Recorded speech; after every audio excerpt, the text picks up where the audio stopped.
folks, welcome to Allie's wedding planning party. Now I did get married a few months ago, so I'm not really planning, but I just wanted to make some videos to share what I learned along the way, before the wedding, during the wedding, all the good stuff. So today we were talking about the 6 things that I would change about my wedding. Now, I loved our wedding. It was magnificent. Everybody told us they had a blast. They said it was beautiful. I thought it was beautiful. We had fun, me and the man. My family had fun. So not really big complaints here, but if I could redo my wedding, and I mean, hey, who doesn't want to like relive that day all over again? I do.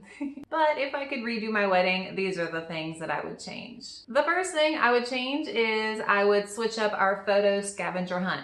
So on each of the guest tables, we had a card that had a list of things we wanted the guests to try and capture from the evening using disposable cameras. And we had 10 disposable cameras that were also available on each guest table. So what I would change about this is I would not use disposable cameras. Why did I think this was a good idea? Well, when I was a kid, I went to a wedding and they had the disposable cameras. And I just love that idea ever since, I've been planning my wedding forever, right? And I had even heard people say online in these wedding, bride groups on Facebook, don't waste your money on this disposable cameras. And I was like, psh, whatever, it'll work out for me. No, they didn't. I spent so much money not only on the cameras, but also on the development to receive the worst quality photos. I mean, even the ones that we kept were so dark and blurry. I don't know if people weren't using the flash or the cameras sat in the sun or the heat while they were being delivered to my house or to the photo development. I don't know, but the camera quality was awful. So I literally threw away probably a good 80 to 90% of the photos that we received, and I probably spent a good $300 on the cameras and development, somewhere around there. So what I would have done instead is on the photo scavenger hunt card that each guest table had, I would have simply included a QR code to maybe a Dropbox or a Google Drive where they could have uploaded their photos. And those photos would have been so much better because they would have been able to see what the photos looked like after they took them on their phones. That would have just been so much better, way cheaper. So that's what I would redo. The first thing, I'm not angry about it because we had so many good photos from our photographer, but it would have been nice to see those digital photos too, because we took our honeymoon like the very next day we left for the airport. So it would have been nice to be able to relive those wedding moments through the digital guest photos that had been shared with us. So my 2 cents, you can do what you want. Don't waste your money on the disposable cameras like I did. Okay, not worth it. So the second minor detail I would change about our wedding is our festive send off. So we actually did a send off right after the ceremony as we exited the aisle, the man and me. And the send off, we had these lovely gold pom-poms and people were waving them and the pictures came out really good and I love those pictures. But the one thing I would change is I would have asked the officiant to make sure everybody was closer to the aisle. There were a couple of rows where people sat towards the opposite end of the aisle. So in those photos, there are some gaps when it would have been really nice to be filled with gold pom-poms. So just a small thing to think about if you're doing something on your aisle with your guests as you exit. But I loved our send-off anyways. Like, I'm glad we didn't end the reception early to go outside and plan how to do like sparklers or something. It was just something I wasn't interested in. I saw some inspiration photos online about using like pom-poms or ribbon wands. So while I still love how we did our send-off, that's one little tweak I would make, is make sure that everybody's closer to the aisle so we could see all the pretty pom-poms in everybody's faces. The third thing I would change about my wedding has to do a little bit with food. Now, the food was delicious. Barbecue, pulled pork, barbecue chicken, all the fixins, so good and keto friendly. So the man and I also had a keto friendly wedding cake. Now the wedding cake was like a little cutting cake. We did the cake cutting after the dances and the speeches and the photo relay that we did with each table. So it was probably an hour or so after dinner, but we also had mixed desserts for the guests that weren't keto friendly because, I want people to enjoy what they're eating. So we had a variety of single serve desserts like strawberry shortcake, a chocolate option, a banana pudding, and something else I forget. Well, I didn't realize that the dessert table hadn't been set up until after the cake cutting. So what I would have tweaked about the food is I would have asked that the dessert table be ready to go with the other buffet items. And that's because I think some of the older folks left the wedding reception.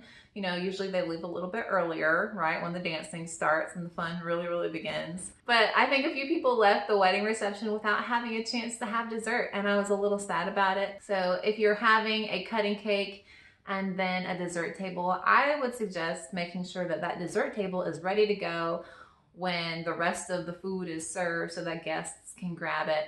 You know, if your older guests or maybe like your ring bearer or flower girl need to leave early because they're young, they have a chance to enjoy the desserts as well. The fourth thing I would change about our wedding is the timing of the man and my thank you speech.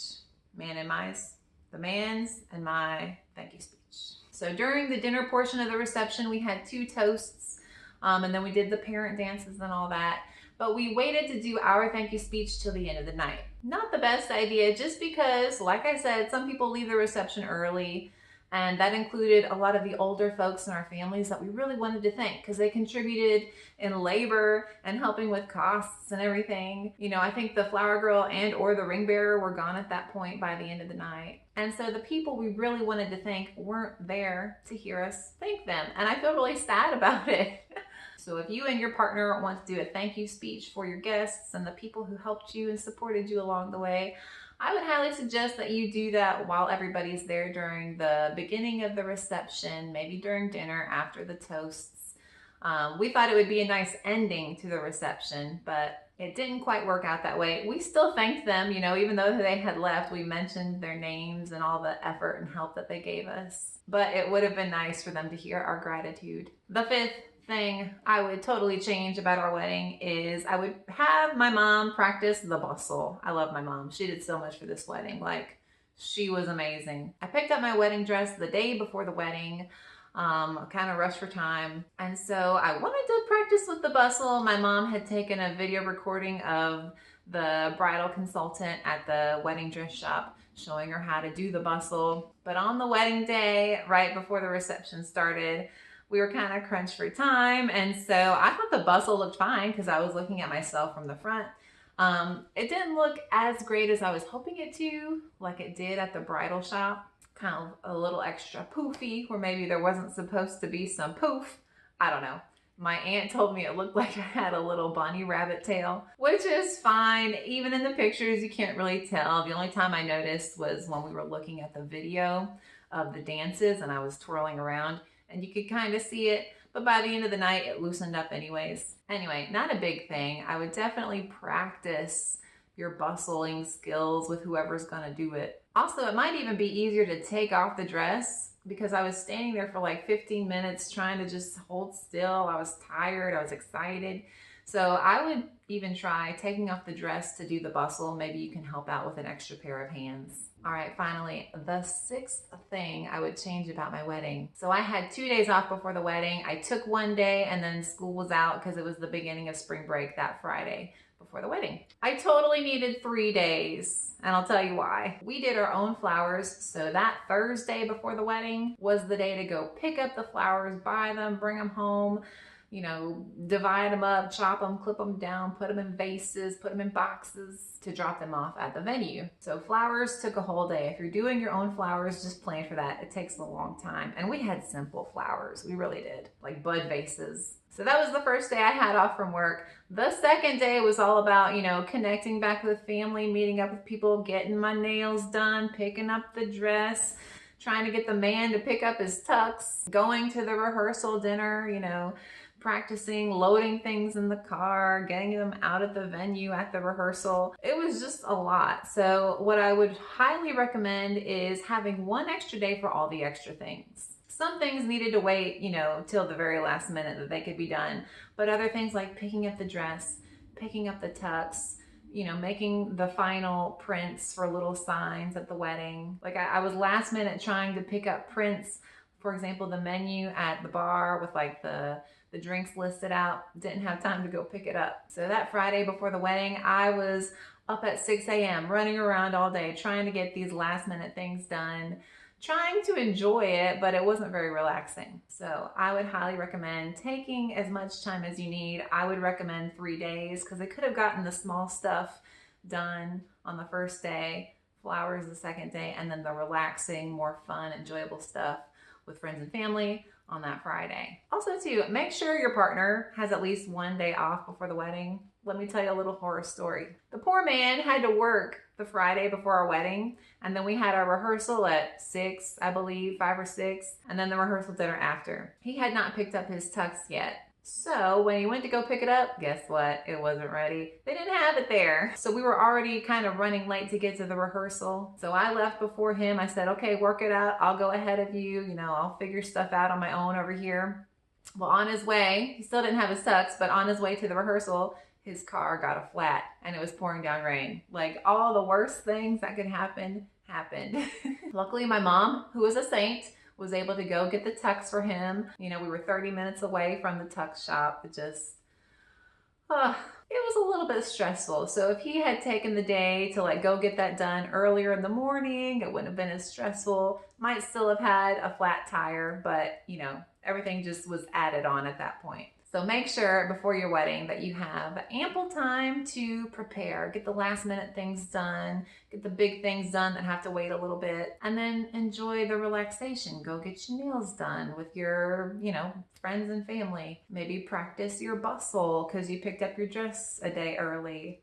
Just small things that will make things go a little bit more smoothly. Well, folks, those are the 6 things that I would change about my wedding. I still loved it, still my favorite day. I'm so happy with how everything turned out. I think it was beautiful. I had never felt more loved by not only the man, but friends and family who came there to support us and have fun and celebrate. Just the image that I have of that day just puts a smile on my face. So not a whole lot of big things, but things that I would tweak or would have made everything run a bit smoother. Well, that's about it for today. I hope that you enjoyed the video and I will see you guys next time. If you like this video, feel free to share it with a bride-to-be that you are or that you know. And as always, feel free to like and or subscribe to my channel. All right, that's all for me today. I will see you guys next time. My name's Allie. Have a good one. Bye.